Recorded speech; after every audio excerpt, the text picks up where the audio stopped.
तो hello, this is Suresh Patel. Welcome back to my YouTube channel. और आज हम इस वीडियो में बात करने वाले हैं कि फर्स्ट ईयर एमबीबीएस मेडिकोस की लाइफ कैसी होती है। तो ये शुरू करते हैं।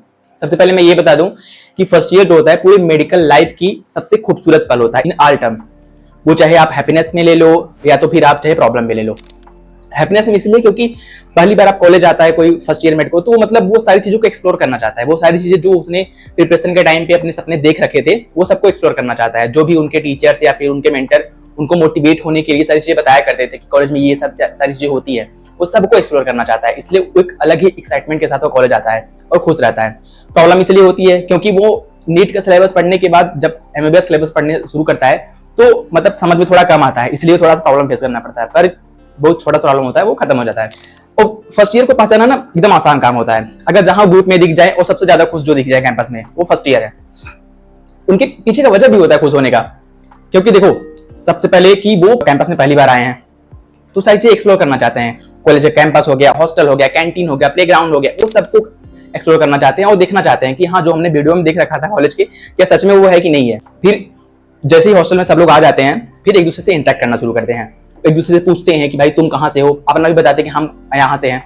और अगर कोई अपने सिटी से या अपने डिस्ट्रिक्ट से निकल जाता है तो एक अलग ही हैप्पीनेस मिलती है कि चलो कोई अपना तो मिला। और फिर धीरे धीरे सब एक दूसरे के दोस्त बन जाते हैं। फिर आता है कॉलेज का पहला दिन, जब उनको पहले दिन क्लास करने जाना होता है तो अच्छे से तैयार हो जाते हैं और अप्रन पहनकर फोटो क्लिक करते हैं। वो फोटो स्टेटस, स्टोरी, घर वालों, दोस्तों सबको भेजते हैं और उसे बचा करके रख लेते हैं फिर कभी देखने के लिए। क्योंकि फर्स्ट ईयर ही ऐसी होती है जो मतलब सबसे ज्यादा मेमोरेबल होती है और कुछ नहीं। इसलिए जब फर्स्ट ईयर में आइएगा तो सबसे ज्यादा मेमोरी फर्स्ट ईयर में बनाइएगा। फिर जब वो क्लास में जाते हैं तो मतलब उनके लिए सब कुछ नया होता है, क्योंकि एमबीबीएस की क्लासेस अभी तो पहले कभी मिली नहीं थी। तो वो जो सब सारी सुन चुके होते हैं या वीडियोज में देखे रहते हैं उनको सब एक्सप्लोर करना चाहते हैं। तो चाहे फिजियोलॉजी के हेमेटोलॉजी लैब लेकर के एनाटॉमी के डाइसेक्शन हॉल सबको एक्सप्लोर करते हैं। अगर एकेडमिक रूप से देखा जाए तो फर्स्ट ईयर में 3 सब्जेक्ट पढ़ते हैं लोग, फिजियोलॉजी, बायोकेमिस्ट्री और एनाटॉमी। बात कर लेते हैं कि बायोकेमिस्ट्री की। देखो बायोकेमिस्ट्री में नॉर्मल आपको लगेगा कि हाँ आप थोड़ा थोड़ा कहीं कहीं सुन रखा है, क्योंकि वो रिलेटेबल होता है थोड़ा थोड़ा, जो आपने नीट के टाइम प्रिपरेशन करा है तो सुना सुना थोड़ा लगता है, तो कुछ नया नहीं लगेगा आपको। उसमें प्रैक्टिकली परफॉर्म कराया जाता है, जिसमें सबसे ज्यादा इंटरेस्टिंग होता है यूरिन एग्जामिनेशन।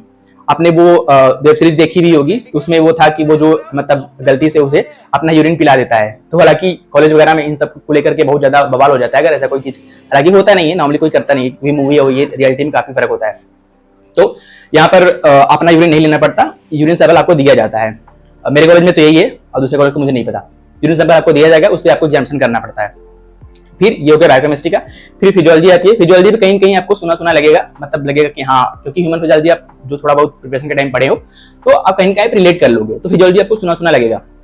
फिजियोलॉजी में 2 प्रैक्टिकल लैब होती हैं, एक हिमेटोलॉजी लैब होती है, एक क्लिनिकल लैब होता है। हिमेटोलॉजी लैब में आ जाते हैं।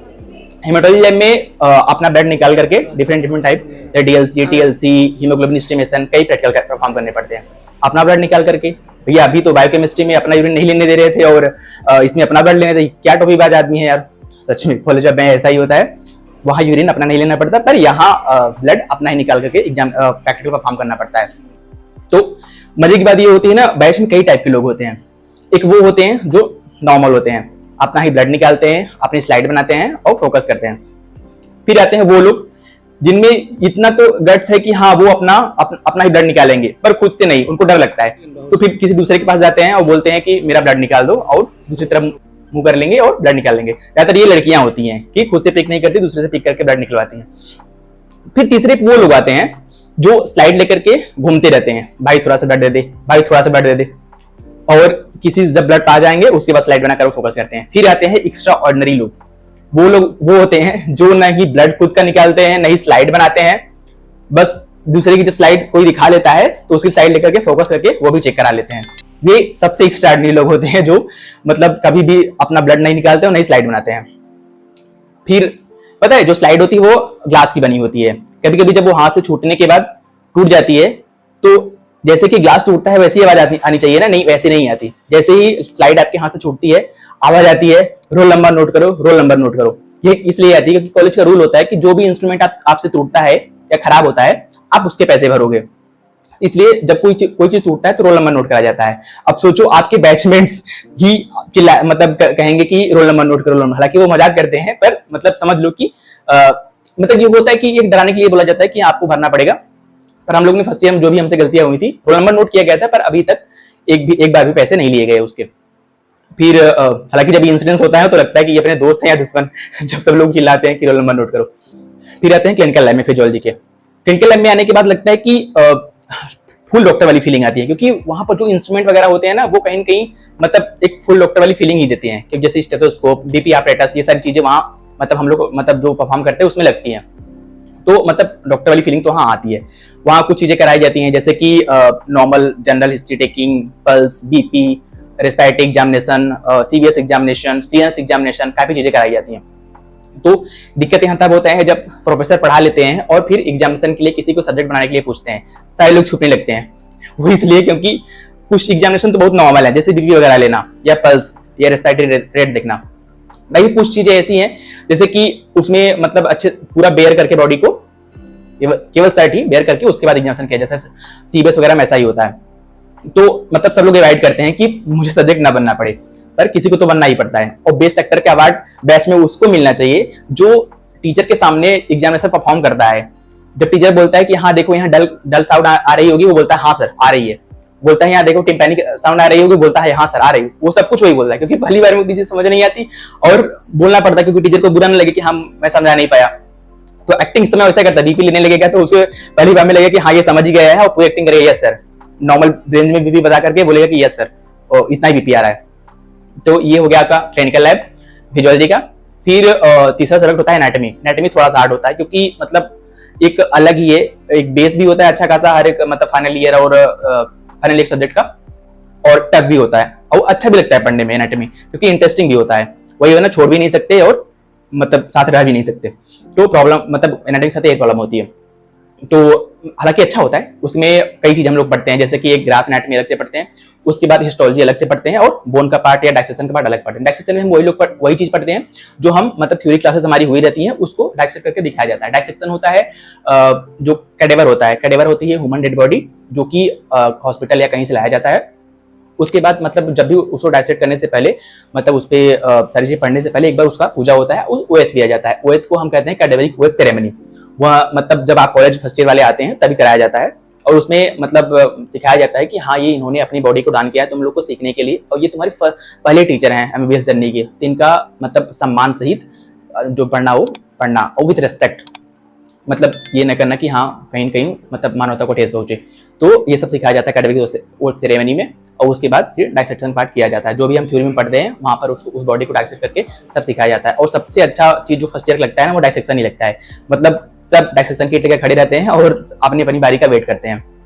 तो डाइसेक्शन ऐसे होता है। फिर उसके बाद बोन ही पढ़ा जाता है। बोन पढ़ा जाता है पूरे मतलब साल भर तो सब पढ़ते हैं बोन, लेकिन सबसे जो फनी इंसिडेंट होता है वाइवा में वो बोन पर ही होता है, क्योंकि कुछ बोन जो होते हैं वो बहुत ज्यादा मतलब कंफ्यूजिंग होते हैं। अगर हम प्रेशर में है या ऐसे है तो मतलब कुछ का कुछ निकल जाता है मुंह से। जैसे एक बोन होती है, दो बोन होती है, टिबिया एंड फिबुला। तो मतलब हम जब अचानक से कोई भी चीज बोलना चाहते हैं तो हमारे मुंह से अचानक से टिबुला निकल जाता है और फिर वहीं गलती हो जाती है, और ये मतलब बहुत लोगों के साथ होती है। फिर एक बोन ह्यूमरस और फीमर होते हैं, तो ये इंटरकन्वर्टेबली भी उसकी जगह पर वो बोल देते हैं, उसकी जगह पर वो बोल देते हैं, ये अचानक से हो जाता है। तो काफी फनी इंसिडेंट होता है इन दोनों बोन पे। बाकी अच्छा लगता है। बोन हमेशा हम लोग ग्रुप में पढ़ा करते थे, हालांकि फर्स्ट ईयर हमारी खत्म हो गई है तो यही बताएंगे। और काफी सही लगता है। मतलब कुछ लोग हैं जो हॉस्टल में भी बोन सेट रखते हैं, यहाँ पढ़ा जाता है, उससे मोस्टली लोग तो मतलब क्लास में ही डिस्कशन हॉल में ही पढ़ लेते हैं। ये हो गया इसका। और अच्छा ही रहता है। मतलब एनाटॉमी मुझे लगता है कि फर्स्ट ईयर का काफी अच्छा सब्जेक्ट है, सबका इंटरेस्टिंग ही होता है। उसके बाद एनाटॉमी के बाद आ जाते हैं मतलब जैसे कि कॉलेज में जैसे होता है ना फर्स्ट ईयर में कौन कौन से फेस्ट होते हैं, तो 3 फेस्ट ऐसे होते हैं जो कि फर्स्ट ईयर में कराए जाते हैं। जैसे आपके आने के बाद व्हाइट कोट सेरेमनी तो कराया जाएगा, जिसमें आपको मतलब व्हाइट कोट पहना करके और मतलब सबको एक थोड़ी सी वो होगी, उसको व्हाइट कोट सेरेमनी बोलते हैं, फोटो वगैरह होता है उसमें। फिर आता है कैडेवरिक सेरेमनी, जिसमें भी बताया जो कैडेवर होता है उसमें मतलब करके और फिर उसका सेरेमनी होता है। फिर लास्ट में मतलब लगभग 4 से 5 महीने बाद होता है फ्रेशर पार्टी। मतलब ये 3 इवेंट्स तो होने ही होने फर्स्ट ईयर में। उसके बाद डिपेंडिंग ऑन योर कॉलेज, जैसे आपका कॉलेज है उसी हिसाब से और भी इवेंट्स कराए जा सकते हैं। बाकी ये 3 इवेंट्स तो होना ही होना है। और फिर इन्हीं सबके बीच हैप्पीनेस, इवेंट्स और पढ़ाई के बीच 13 महीने का फर्स्ट ईयर किस तरह से बीत जाता है मतलब समझ में ही नहीं आता। मेरा तो फर्स्ट ईयर मतलब मुझे लगता है कि मैं एडमिशन कराने आया था और तब से लेकर के जब मेरा फर्स्ट ईयर खत्म हो गया कुछ मतलब पता ही नहीं चला। बहुत ही अच्छा पीरियड होता है फर्स्ट ईयर का, और कब निकल जाता है पता नहीं चलता, बस एक यादें रह जाती हैं साथ में। इसलिए जब भी आप आइए तो फर्स्ट ईयर में अच्छी अच्छी यादें बनाएं, और अपने फाइनल ईयर या जब भी जहाँ रहें उसे आप याद करें।